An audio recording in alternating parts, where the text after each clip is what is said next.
እግዚአብሔር ቢወድሽ ያድንሽ ነበር ሸፋፋ አትሆኝም የሚል ኮሜንት ስላየው ልመልስ ነው የመጣሁት። በመጀመሪያ ሁላችሁም እግዚአብሔር ይመስገን እያላችሁ ኮሜንቱን አጥለቅልቁት ፈልጌው ነው። ሲቀጥልም ደግሞ አካውንት ሻዶባን ውስጥ ስላለ 50 ጊዜ ኮፒ ሊንክ ሼር ሪፖስት ማድረግ እንዳትረሱ። እግዚአብሔር ለሰው ልጆች ህይወት ሲሰጥ ለኔ ደረሰኝ ይሄ ነው። ከእግዚአብሔር የሆነ ነገር በሙሉ ደግሞ መልካምና የተሻለ ስለሆነ በህይወቴ ደስተኛ ነኝ። እግዚአብሔር ይመስገን።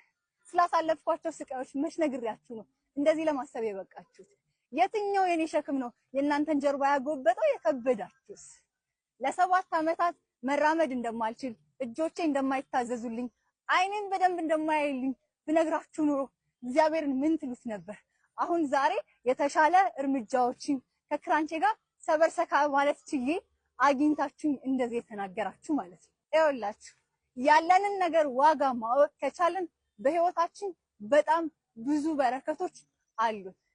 እግዚአብሔርን ማመስገን ስትለምዱ እሱ የሰጣችሁን ነገር ዋጋ ስታውቁ የተሻለ ህይወት ይኖራችኋል።